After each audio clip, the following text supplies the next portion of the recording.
Well, what do we have here? A familiar face joining us nearly 160 episodes later. You got to go all the way back for this one when he made his first impression on the Down to Business podcast. Well, followed up with us, told us that he would be remiss if he didn't come and talk about his new business venture. But we decided to switch things up a little bit. Let's make history. Let's actually, allow you to be the first person to come on the podcast and have your own episode, but then be the headliner for our live event that we did in Charlotte this past summer. So Charlotte, man, as a city, I tip my hat every time y'all show up. Y'all show up, my ECU people. It was all love in the building from start to finish, a chance to network, a chance to catch up, but a chance to really just grow and continue to build this foundation that we started nearly 5 years ago. So I'm not going to dive too much into what he talked about. Just know, look, if you want to make some money, if you want to make sure that when it's time for you to become that first time home buyer, or if you're already a home buyer, you just want to make sure that you're utilizing all your resources and taking advantage of everything, Costan is the guy to talk to. So without further ado, enjoy episode 199, round 2. All right, ladies, gentlemen, boys, girls, thank y'all for pulling up today. I really do appreciate it. As always, first and foremost, I always got to thank God. I feel like, without him, I wouldn't be in this position at all. We wouldn't almost be 5 years in. I wouldn't have all y'all beautiful faces in front of me. We wouldn't be in this amazing venue and everything of the sort like that. So always got to first and foremost give praise to my Lord and Savior. But secondly, I definitely always want to shout out the Taxi T Lounge. I want to shout out Hassan and Tashiba, Black-owned business, husband and wife making it happen. They've been doing everything, y'all. They do everything here. So don't just pull up here when I'm here. Y'all can follow them on social media. They have a whole calendar of events. They be taking over. They be doing whatever. Y'all see we got a different setup now. So they've been moving and grooving. So big shout out to them for really the partnership last year and just everything that we've been able to do since then. Next, I got to shout out y'all. Like, shout out to y'all for pulling up. Y'all spent money to get here. Y'all came and rocked with me a Saturday afternoon. Y'all could have been a dozen other places. And yet y'all here for the Down to Business podcast. So I definitely appreciate that. A lot of y'all have shown love to the podcast in numerous regards over my journey. So I'm never, I never take it for granted. I'll be remiss if I didn't shout out to y'all. But lastly, I got to shout out my, they come in. He could have came in. He's cool. But lastly, I got to shout out my interviewees. So for those of y'all who kind of don't really know shout out my dog Scoops too. And my dog Jay White, yeah. But for those of y'all who really don't, who have kind of come across the podcast in different sections and different places of the journey, I'm really excited for this interview. One, because he kind of made history a little bit. He's the first person to actually have an episode and have a virtual episode and a live episode. So shout out to my dog for that. If you didn't tap into his virtual episode, it was episode 39, the first impression. So definitely go check that out. We talked about a lot of just things that he was doing back then, more so from like a physical training and a physical fitness perspective, but he even foreshadowed some things on the podcast. And that's one of the things that I love about the podcast. We manifest a lot of things. We speak a lot of things into existence. So shout out to him for that. So without further ado, give a big round of applause for my dog, Coach Mangongo today. Everybody look at that.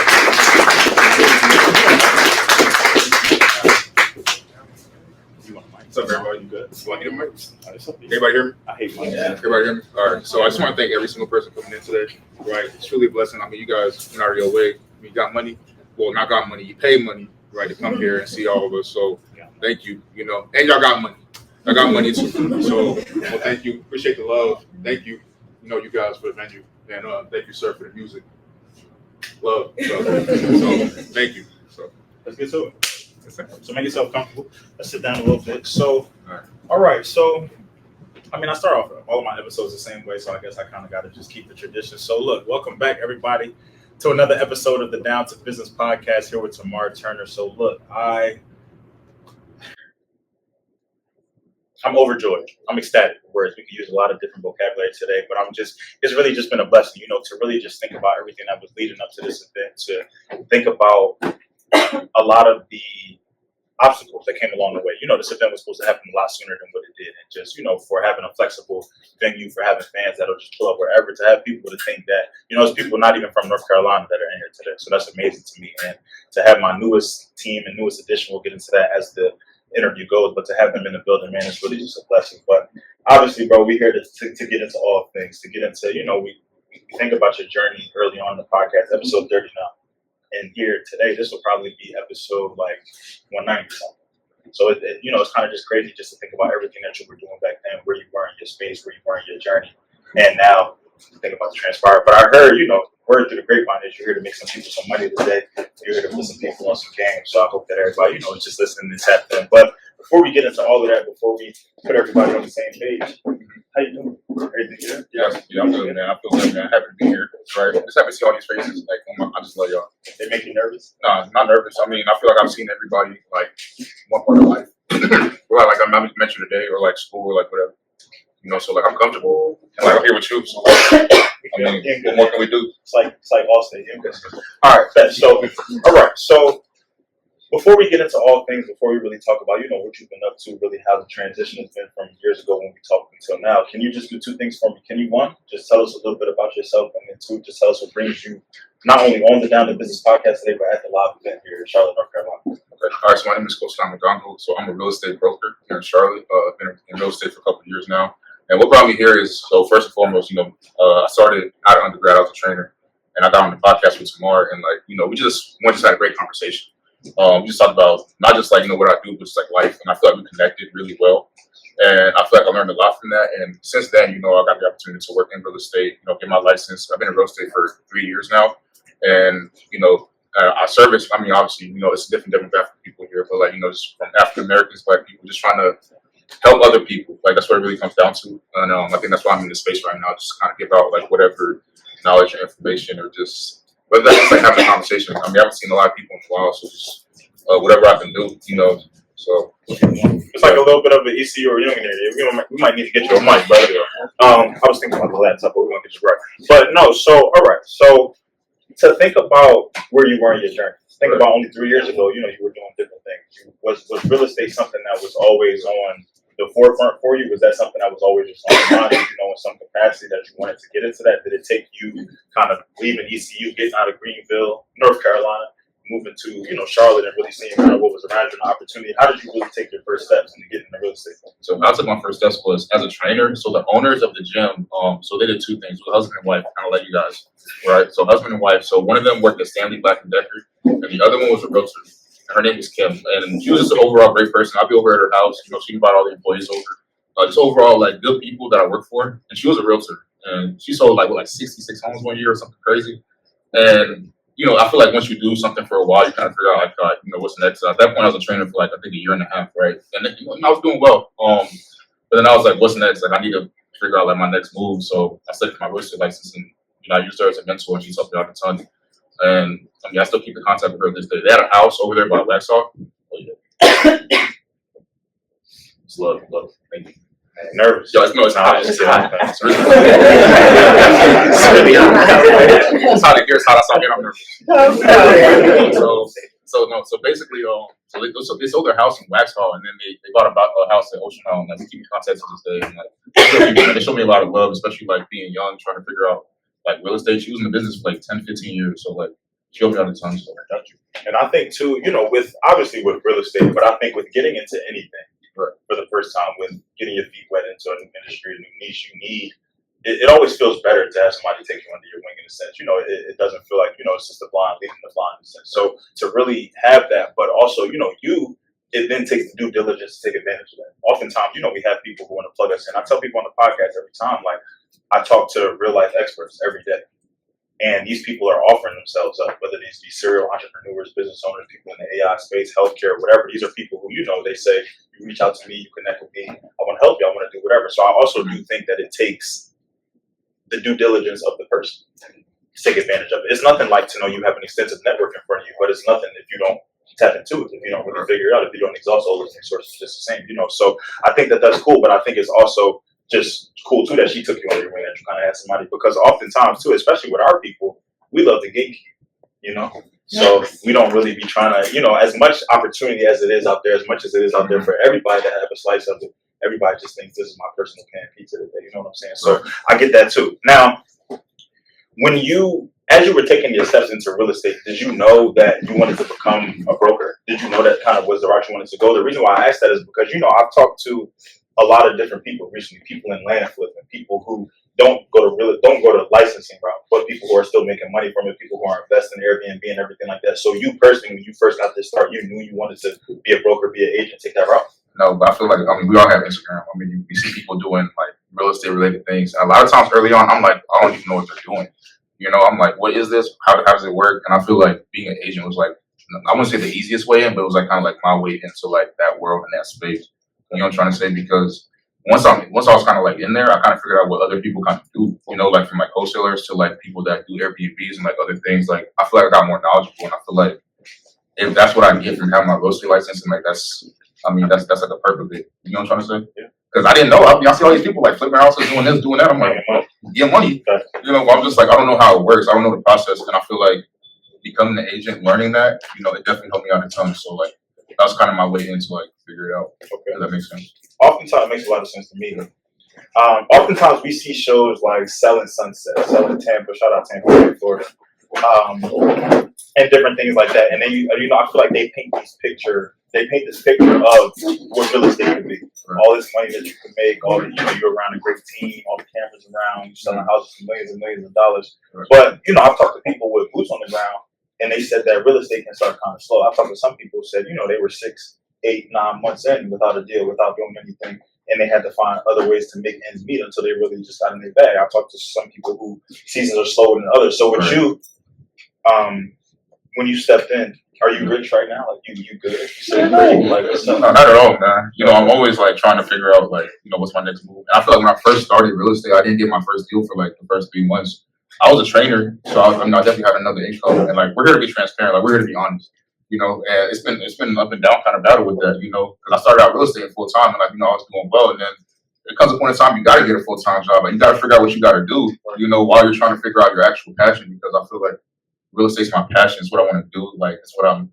You know, I'm like, man, like, I gotta sell a house. Like, I love houses. You know, I love houses. You know, I love doors, door handles. You know what I'm saying? Like, you know, like I love the whole business. I love the whole nod. So it's kind of like I want to get in that space. You know, like that's what I want to do. That's my passion. You know, and I'm figuring it out. You know, like I'm not here to say like I got stuff figured out, but I'm figuring it out. You know, I'm trying to be. I'm just trying to max out my potential in real estate. You know, so. But I think transparency is so important. So I thank you for that. You know, because it's hard to show the struggle. It's hard to talk about the struggle. You know, we get on Instagram and it's always the glitz and the glamour. Right. You don't see the trials, tribulations, the sucky part. Maybe it's in the close friends, but everybody got the green circle. You know what I'm saying? So it's just like everybody doesn't see that. So it's very interesting when you take a tap into somebody's journey and you know you get away from all the pictures, the videos, the graphics, the highlights, and everything like that. And you really see that. Yo, there were some days where you woke up and it was just like, wow. Like, this is a lot. This is difficult. This is tough. So much so to the point where you had to be real with yourself to say, real estate is not fulfilling. It's not paying the bills the way that I wanted to. You know, you got to get right. That first of the month comes fast. Rent due. You know what I mean? So it's crazy. So I love that aspect of it too, because it also just goes to show the entrepreneurial journey. How, you know, I'm almost 5 years in with the podcast, and I'm not nearly. Some people thought this was my full-time job. And I laugh not because that's just so far-fetched, but I laugh because if only you knew, like, you know, what I got to do for this, you know what I'm saying? But it's just like when you love what you do, when you kind of, like you said, the door handles, the doorknobs, that's just you. Me, it's like microphones and like cameras and stuff.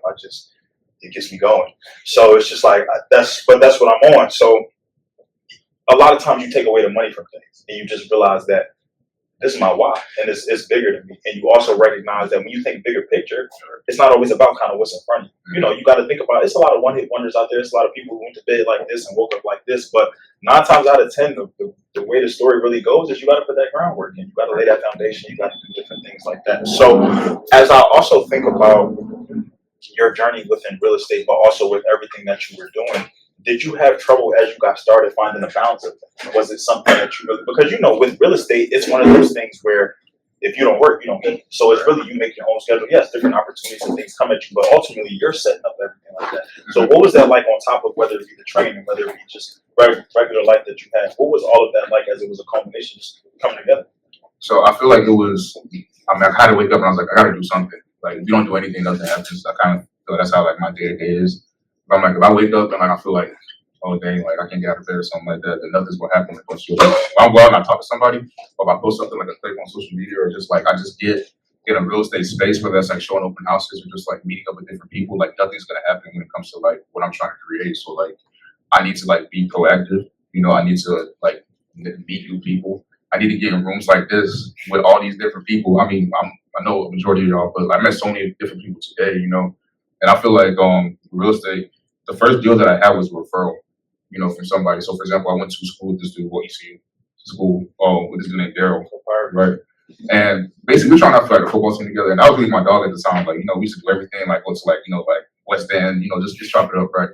And he called me, he saw I got my license, like, yo, bro, like my mom's trying to sell her house and she's trying to buy one. I'm like, this is like the third month in, no deal. I'm like, 2 deals? No deal. I'm like, shoot, no deals? Now you're talking about 2? Like, come on, bro. I'm talking about language.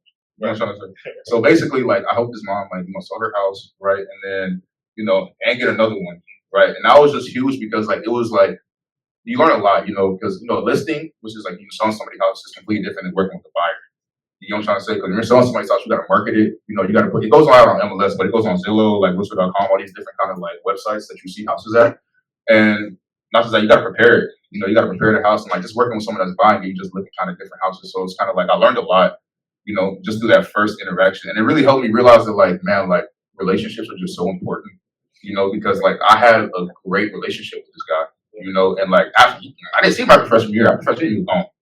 But we always kind of kept in contact. And now he's a real estate investor, like a wholesaler, right? And I did a thing where after I helped his mom sell his house, I wrote him a card. And I'm gonna write cards, and I feel like most everybody in the rooms is like the same age. Like I feel like cards are something that are kind of like previously like in the past, but because previously in the past, yeah. So previously means the past. That was a little contradictory. Yeah, previously means the past. But basically, I wrote a card. I sent it over to him. He had a baby, and I was just like, "Hey, bro, like thank you for working with me. Congratulations on the kid." And like, and he sent back a really like a long, thoughtful message saying like, "Hey, that means a lot." Because people don't really write cards. So I'm trying to do some more things that are more like intentional when it comes to that, especially when it comes to people. So I don't know if I went off topic of the subject. Like, that's just kind of like.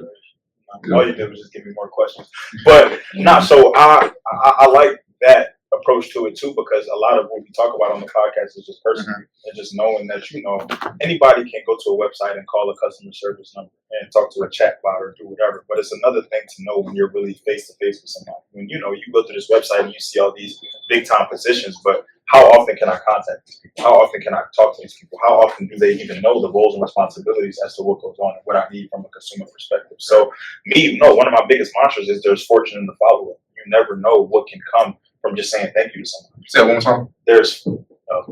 Well, I can say one more time, but there's fortune. There's fortune in the follow-up. Though, no, seriously, though, I really had to learn that even with a job interview, even with anything like that, even with this, like I thank them. I let them know that, look, I'm very grateful for the space that y'all had. I'm very thankful for y'all having me in this. So thank you. Let me know what you need. I was even trying to plug other people in. Hey, if y'all got something going on, talk to Tax and T. But people always love to know that their experience was unique.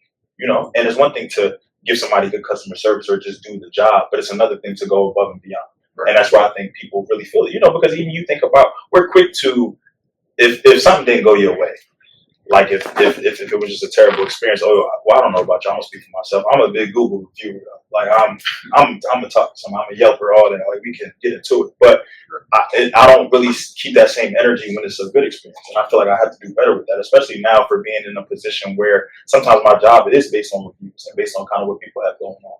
I have to think about that like that. So no, I think that the fact that you did that and let him know the experience was unique to him, and just remembering little things. He has a child, he has a pet, anything like that. Like people, damn, that means the world to some people. So I love that a lot. Now, with you really getting your feet wet, really some of the early stages of your journey, were you apprehensive about things? Did you feel like there was just information overload? Was there a lot of, because like I said, there is so much to real estate.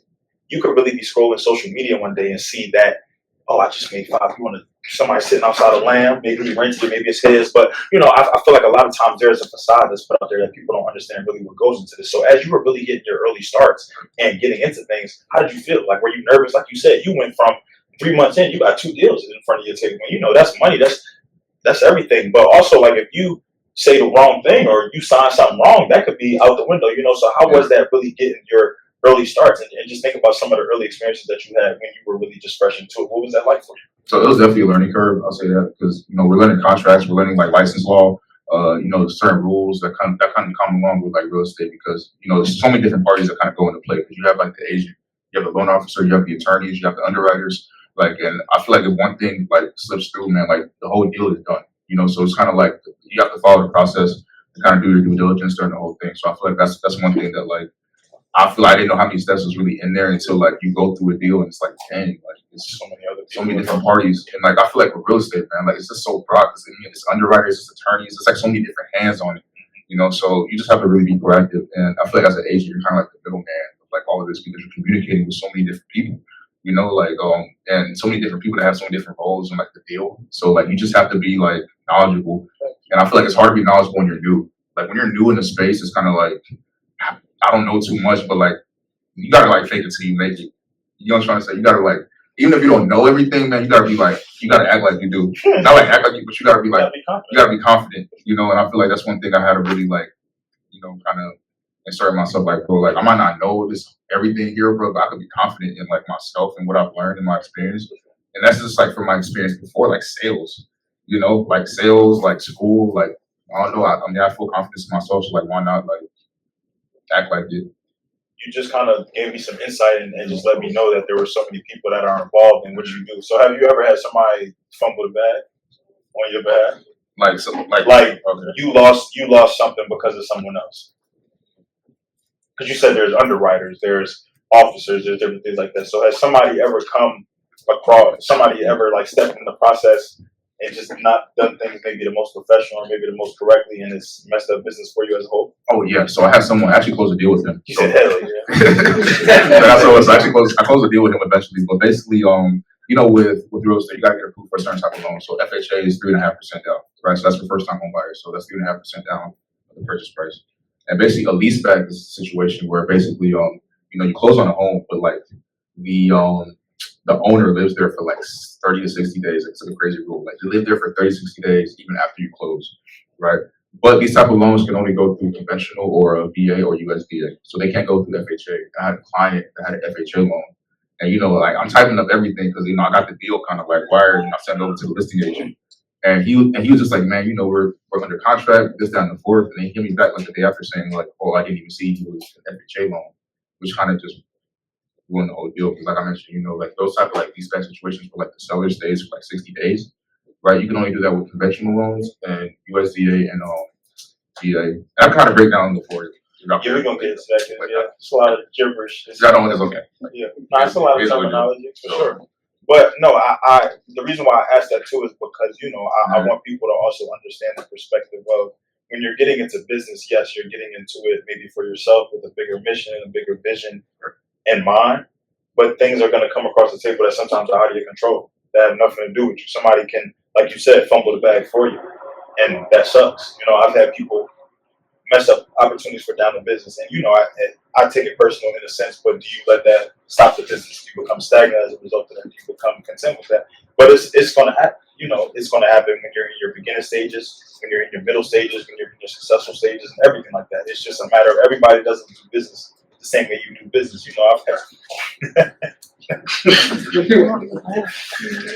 I've had sometimes things just don't work out, bro. And it also too teaches you a lesson in a sense, and it also teaches you how not to and what not to do. And when you set a certain standard, when you set a certain code, that's how you operate, and you don't really let that affect you. But it happens, and to just think that all your L's or all your trials and tribulations are just self brought on. Nah, that would be foolish. Of course, we would hope so, but sometimes people are just people, and that's just how it goes. So, as we kind of get into the terminology, because it was a lot of VHAs and letters, and it was a lot of stuff you just said. What are some common misconceptions when it comes to real estate? I feel like, as I was even telling you, getting into something for the first time, it can feel like information overload. It can feel like I'm on YouTube University, I'm Googling stuff, I'm typing stuff in ChatGPT, I'm asking people, I'm getting a lot of different things, and I don't really know where to start. I'm getting hit from a lot of different ways. That was crazy. But for you, what were some of the things that you just had to kind of maybe even realize, or different things that you just had to debunk, or maybe even things that kind of were taught to you in the beginning or were said to you in the beginning, but as you kind of got into it, as you learned, as you did your due diligence, you kind of learned for it not to be true? What are just some things that you feel like people don't understand about the real estate game? So I feel like the biggest like myth is that you need like a big down payment. And I've helped people that have gone through like a down payment assistance program where they kind of help people out. If you have like decent credit and you make good income, then you have that down payment kind of supplemented. Whether you're going to like a financial institution, whether that's like Wells Fargo, Bank of America, or you're working with like a loan officer, that stuff can really be supplemented that can help you out. Because I feel like the down payment is like what people struggle with the most. Because end of the FHA, so first time home buyers, that's 3.5% down. Like the average home price in Charlotte is $400,000. So if you do the math, that's like 20K.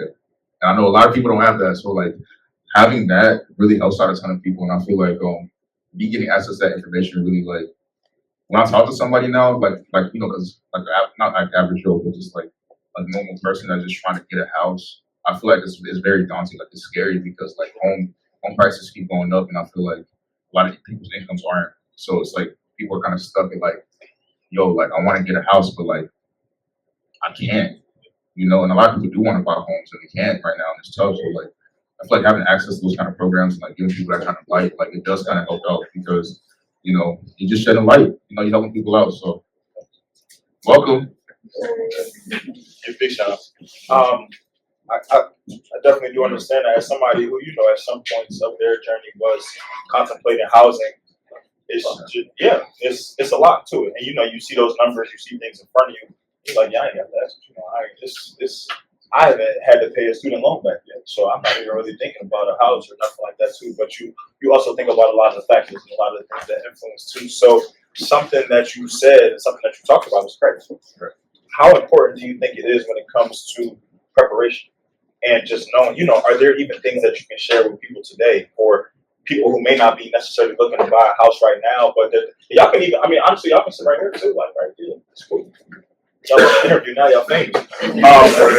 As we think about, maybe I want to buy a house a year from now, maybe 2 years from now, maybe, it's just something that I'm not thinking about per se right now, but what would be some good things to have? So for all of the people in here, what are just some tips, tricks, and some insight that you can give to that way when they're ready to pull the trigger, when they're ready to get into the FHA space, be that first time home buyer, how can they fully set themselves up for success? I just feel like just doing what you control, and what you control is paying your bills on time, which helps with your credit. Say that one more time. Paying your bills on time, which helps with your credit. Just staying on top of your payments, and not just mitigating your lifestyle, whatever that looks like for you. Because everybody's lifestyle is different, everybody's income is different. So just being responsible. That's all I can really say, because I'm not gonna put a dollar amount to it or anything like that, because I just think that's unrealistic. I just feel like just being responsible, make sure your credit looks good. You could check your credit on different bureaus, the Credit Karma, credit testing, free apps. To kind of keep up to date with it. I think people do credit repair too. I feel like everybody knows at least one person that does credit repair. One person of their aunt or their mom, somebody that does credit repair. So or legit credit repair. Yeah. Y'all be sending 600 for courses. Credit don't be fixed. No, just definitely staying on top of it, man. Your finances are just so important. I feel like we all like young adults, we're all just trying to figure it out. So just staying on top of your finances, whatever that looks like for you. This is transparency. This is an intimate audience. So when it comes to credit, can you give us a range of a score? What's a good score to have? 650 to what's the highest? 850. 800. Versus 850. 850. You got 850. 600 to 850. It's a space of transparency. You can invest it down the business. We want to talk to you at 850. But okay, so you said 650 is good to start though. Yeah. Okay. Do you feel like being a real estate agent, being a broker, do you feel like everybody has the home buyer's best interest in mind? No. They don't know. Can't curse them. No, I'm sorry. Sorry, Grandma. Really? Okay, I'm sorry. No, it's fine. Okay, so I think about real estate not from a healthcare perspective, but I think about it that when I think about an industry where there's a lot of mistrust is healthcare, especially with minorities. We don't always trust. We want our doctors to look like us, and then again, then we still have to make sure that things are on the up and up. In an industry where bad apples can spoil the bunch, where people can make a bad name for themselves and things like that. How do you continue the professionalism? How do you ensure that, whereas I know people have made a bad name for themselves, I know people have even deemed themselves as not the best to work with. How do you combat that narrative? How do you combat that stereotype? So I'm gonna take back to the first podcast. We're talking about the first impression, right? What you know about that? So I'll say this. I just feel like first impressions are so important. And I feel like you can't really help how certain people like you. But I feel like you're not always gonna be a good person, to everybody. So I feel like building like the relationships that you have in front of you is very important. So like it starts like with my friends, and I feel like or my friends, family, and I feel like with my mentor, one thing that she says is it's like your sphere of influence. So who do you know that you went to school with, elementary school, middle school, high school, college, friends, community, my dad's here, shout out to him, right? So the pops in the building. Yeah. So he's been on community. He was he was the president of our Congolese community here in Charlotte for a couple of years, and like we're networked with like a lot of different people, of our culture. And I feel like even tapping into that's helped me out a ton, and I feel like just it starts there, starts with building the relationships that you have, and if people can trust you as a good person, then like I feel like it's easy to do business. If you're a bad person, you're not gonna be people won't trust you because it comes out of morality, and I feel like if you have good morals, you have good character, then people can trust you. So never get a second chance to make a first impression. Right. That's something I always, even if somebody could have met you just you was having a bad day, or you were in a rush somewhere, or maybe you didn't see them or something like that, but you always got to think about how the space that some people meet you in, and that opportunity, how somebody could have viewed you versus, never in a million years, but you could probably ask two different people the same question about the same person. They may have two different answers, because of where they met them or how they met them or what was said or anything like that. So I think that that's important, because something that you learn with business ownership and entrepreneurial just work and the journey is that oftentimes, yes, people will buy if it's fire, if it's nice, if it's whatever, but people also buy when they feel like they can resonate with you, when they feel like they can trust you, when they feel like they can support you. I feel like there were some people who just supported me because of who I was, because they felt like they could resonate with me or trust me in a sense, or maybe they like me, something like that, you know what I'm saying? That's to some. But, I also just think it's important too that image that you put out there and what people kind of see you as, the brand, the service, the product, it can always speak for itself, but who are you as a person? Who are you when we hit in stream and the podcast is no longer? Who are you when we having our mix and mingle sessions and things like that? Those are things that are so important. You can be a hell of a person to work with. My bad, grandma. You can be a crazy person to work with, but just off work, or when the professionalism dies down, you just suck. Like your personality is just terrible, or you just not it. And that somebody can have that opinion about you. So we got an intimate setting in here. We got some good people in here, man. We got some ECU reunions and everything like that. I know we also have a lot of Charlotte people, like people that are local to Charlotte and everything like that. So when it comes down to what you do specifically, and really just explaining it, really just keeping it as simple as possible for people who are looking to do what they should reach out to. If somebody is looking to do what is it? What do you? Because I feel like with Keller Williams, with everything that you kind of have going on, it's a big umbrella of things. But I also want people to understand where you are in your journey, what you can help them with, and maybe I don't feel bad, baby. We making sales in here. It's all good. I want you to also be able to let them know what's going on, and maybe they may come to you for something, but if you can't necessarily do it, you could plug them in somewhere like that. So give us everything that you got as far as from a service and what you offer. So from a service, I'll help you out.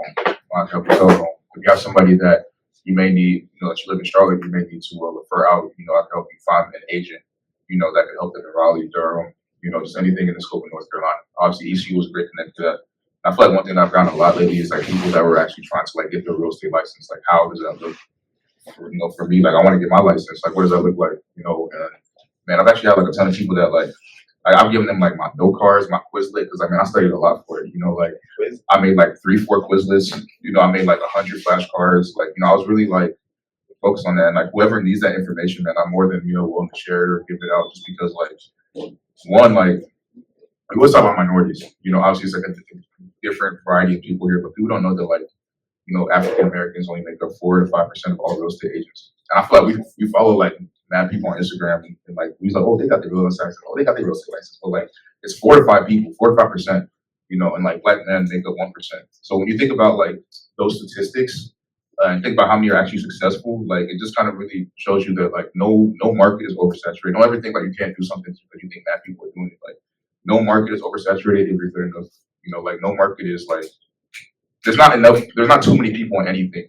You know what I'm trying to say?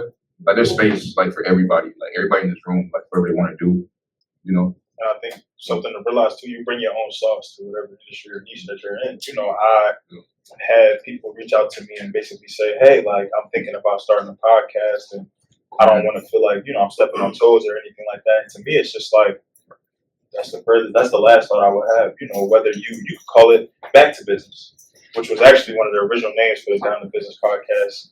Me and Trey were doing some consultations and we decided on Down to Business. But at the end of the day, I know that you're not touching what I offer. That's not to brag. That's not to be, you know, cocky or whatever. It's just to say, you know, you're going to come in your lane. I'm going to come in my lane, do whatever. For me to not want you to be in this space, that would be selfish or anything like that. When you recognize what you bring to I could tell you, hey, I get my license and everything like that. I'm moving to Charlotte. We do that. We can operate into totally different sectors and rounds and everything like that. You do what you do. I do what I do. You have your network and everything like that. You know, so I definitely think sometimes that can scare people or that can veer people away when they feel like they're stepping into something that is populated or saturated. Or everybody got that. Or everybody doing this. Everybody, yeah, but what are you doing differently from everybody? You know, so I think that's something to think about too. Now,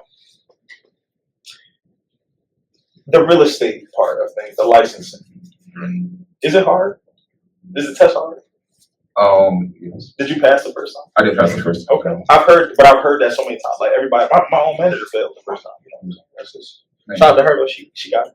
But after working towards something like that, a lot of due diligence, a lot of research, a lot of, you know, it might have even been some procrastination there. We were all students once. We all went to ECU. Go Pirates. How did you stay on track to still want to go back? You know, because failure is not easy. It's not an easy thing to overcome. It's not an easy thing to accept. It's not an easy thing to fail and then, hey, I'm going to go back and study again for it and see what I can do. So for you, how did you get back on track and want to go do it again and finally pass and get to where you are? I said definitely give yourself encouraged. I had great people in my corner. You know, shout out to my girl. She got there too. You know, trying to get her a seat. She ain't got no seat. Yeah. You need a seat? Yeah, I'm good. You sure? You know, but like just like keep people like that. It keeps you encouraged, keep you motivated. You know, and I mean, I passed like the national part the first time, right? So like once you pass one part, you know, you can go back and just take like the state part. You know? So you was good. Yeah. So you knocked out one half of it. You just had to go. Yeah. And the state part is like I'll say this, like the national part is like 50 questions, 50 plus, and I feel like there's less room for error. You know, when you have like a question, like an exam that has like, you know, a ton of like different answers, but the state part's only 25. So you can get like an 18 out of 25, which is to a lot of people a pretty good score, but like you'll fail, you know. And it's specific to where you are too, so that's why it could be a little bit difficult, like depending on the actual role. Yeah, and they change it every single time, man. Like so, when you go back to that exam, it's not you're not gonna find one question that's the same. And I hate that.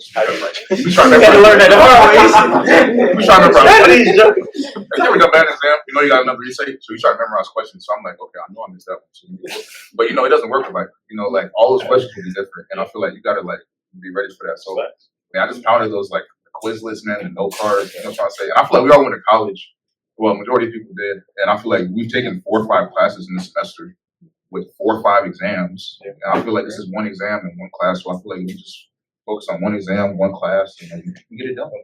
One thing at a time. But no, I like to hear that about the journey too, because it's not always easy. It's not, you know, it comes with failure. It comes with things not necessarily going your way. It comes with, I ain't getting 25. All right, well, it's gonna be the same 25. And you get there, you like, oh, should have hit the quiz a little harder, you know. So, but I like to hear that. I like to see that. So, with everything that you're doing now, obviously involved in just making it happen and making waves and making impacts. Also, too, something I love about the podcast is the futuristic aspect of things. Being able to tap, you know, you can come across somebody in there. Like there are some people who are going to be discovering you for the first time right now. You know what I'm saying? But there are people who are also going to want to follow along, see what you got going on, see what you're doing. You may even tap into different realms of real estate. So for the people here who are just going to, you know, we're going to give you your IG, about to get spam and all that. We're going to get you right.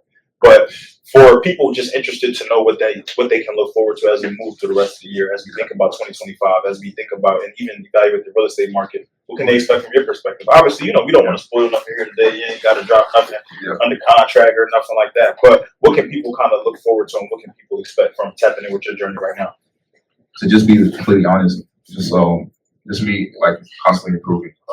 It could be something small every day, whether it's just that be like my public speaking or like just like how I improve like, my friendships, like my relationships, because at the end of the day, I'm just like starting with me, so like, I'm not gonna put like no number on it. I'm not putting like nothing on it, bro. I'm just gonna like try to improve myself daily. Put a number on it. Put a number on it. Okay. All right.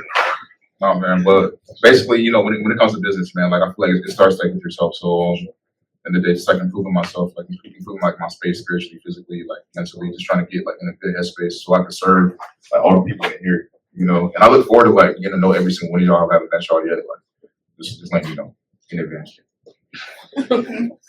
All right, you heard what he said. So take a business card, have a conversation, take a number. But no, from a down to business perspective, because as much as we love what we do, as much as we love the network and kind of who we appeal to and who we attain to, we always want to support everybody else. We always want to be in their corner. Like I said, bro, we've been rocking since ECU, even before I knew what I was going to do as far as the podcast went to. But having you on back then to talk about what you were doing and everything like that, and now that even you manifested some things back on that episode, I tapped back into it, and it was just really crazy to hear what we talked about. From a down to business perspective, from everybody in here, what can we do to support you? How can we help you? We ain't all got money though, so listen, man. We just know somebody. Like if you know somebody that's trying to either like buy, sell, or their home, or just like wants to become an agent, or just wants to know more, just like information, just real estate related, just like be like, hey, I know somebody. I think he's cool, right? Whether I know him that well or not, let me send you his contact. Let me send you his IG. Let me send you his something. So I can at least have that conversation with them, like just kind of like spark some interest. You know what I'm trying to say? So like, if you know somebody or yourself, you're interested, like let's just talk. And I feel like let's just start with the conversation, and we really got to talk about business. We don't have to talk about real estate. Let's just start with like, what's up? What's your name? Like, let's go from there. You like coffee? Yeah. Yeah. You like tea? Yeah, I'm a big tea. I hate coffee, so that's why we have to tax and tea lounge. Okay. I can dig it for sure. Now, in thinking about what we've done here today, down to business, podcast, interview, everything like that. Like I said, you made history today. So congratulations to you. Shout out to you for that.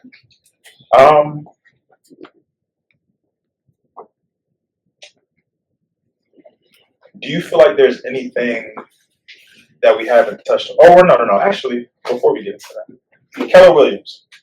I see you work for it. Yes, sir. That should be for it. We're not gonna get in trouble talking about them. You good? Oh no. All right. Good. Is that this may come off as just like a naive question, ignorant question, or whatever like that. I don't really know how real estate works with that. So I used to be under the impression of, while there could be a hub of real estate that you're under, eventually people want to go off and branch off and do their own thing and make money and not have to pay the man in a sense like that. So Keller Williams, you being under them, you being an agent for them, correct? Is that the trajectory? Is that the path you want to stay on? Do you eventually want to have your own firm? Do you want to kind of do things on your own? What does that look like? If you were to, let's just say too, if you were to quit Keller Williams, could you operate on your own? You still have a license. You can still operate like on your own or anything like that. Does being under a firm or like a branch help you because they give you clientele and different things like that? What is that? What was really your thinking in going to that? So when you get your real estate license, you can't actually practice real estate until you associate with the firm. And that's like, you're a provisional broker at first, and you got to take a couple classes to become a full broker. So you can't practice real estate, you can't sell houses, you can't buy houses, you can't do none of that stuff unless you're affiliated with a firm. But the thing is, once you are in a firm and then like, you start doing your thing, then you can branch off and become like, like a firm owner. Okay. So you can branch off and kind of do your own thing. There are some classes you are going to have to take. People have like brokers in charge. So you can be a broker in charge of your own firm. You have to take a whole class. And kind of do some other things, to kind of get to that level. But that's definitely like a goal of mine because with real estate, you kind of work as an independent contractor. So like you have your own business. You're essentially your own business owner, but like your firm has splits. And like I remember my first deal, my firm got 30%, right? Which is cool. It's fine. But then you realize, oh snap, like I gotta pay 30% for taxes. You know what I'm trying to say? And if like you don't work for a company, I always tell people that like you don't work for a company. A lot of us work for corporations. Your 401k gets taken out. Your dental, your health, your vision, a lot of different insurances get covered from your job. You know what I'm trying to say? But like if you're an independent contractor, right, you gotta pay for your own dental insurance, vision, health, 401k, so you get a commission check, right? And you really have to divvy it up, and you have to think about that 33% for taxes.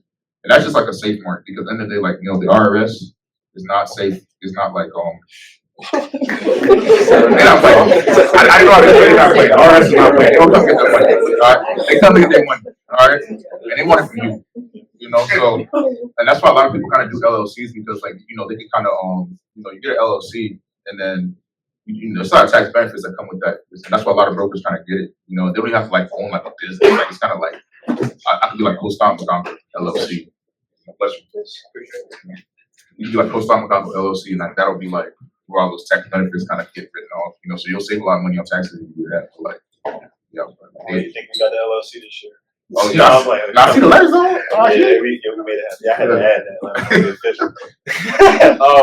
Okay, I didn't know. So I didn't know that. I I thought if you got a license, you could also. Well, I guess I should have known that because you can't go out and sell a house and you ain't got somebody. That's kind of crazy too. But okay. Would you say that eventually though you want to go on your own? You want to go solo? You want to start your own practice and just kind of bring people in? Okay. No, definitely. Okay. So you can cut out pretty much the middleman and everything like that. All right, cool. I like that a lot. Keller Williams, are you rocking with them? Yeah, I've been agent for 4 years, and I've been with Keller Williams the whole time. I've just connected with so many different people, and like I love working for them as a firm. And I mean, they do a thing where it's like, so I told y'all I got 30% taken out, of my commission, but like, I sold, those houses to the point where I think it's only 20% now, and then like if you reach a certain cap, then you get 100% of your commission. And a lot of people don't realize, there's also a program with like, it almost sounds like a pyramid scheme. We had yeah. Hey, we ain't bringing no pyramid scheme. Yeah, no, we're not bringing that in here, but basically it's like a kind of like a Royals kind of program. So basically, if you bring somebody on, right? For example, I could bring like Jordan on, DeMarcus on, right? I can bring him on, I can bring Kaisan on, and then every commission check that they make, you get a percentage of it. Right, kind of like as like a like the residuals, and there's some agents, man, that I know that have brought on like 50 people. They're not even selling houses no more.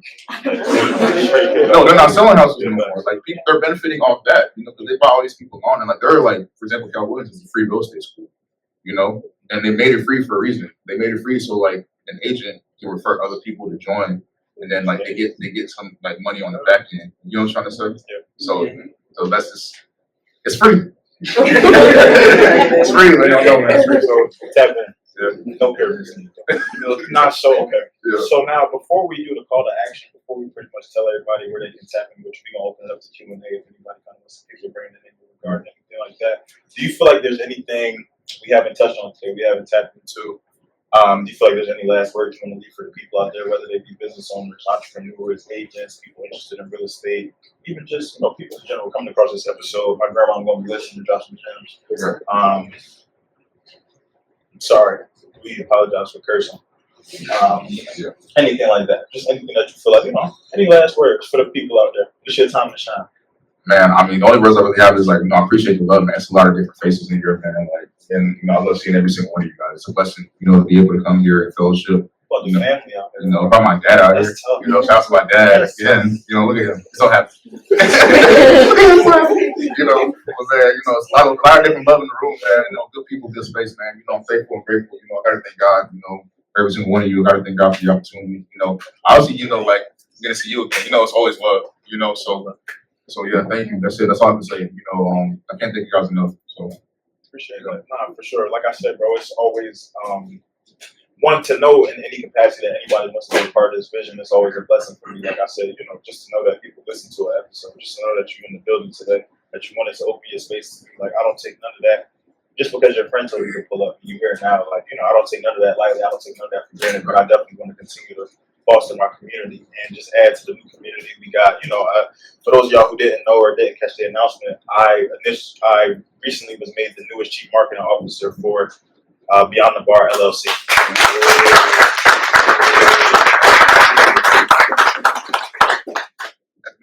Appreciate that. And so my team is actually here today. So Adam and Alex, I definitely want them to stand up, and I just want to show them some love because they drove from Atlanta to come show me love. Like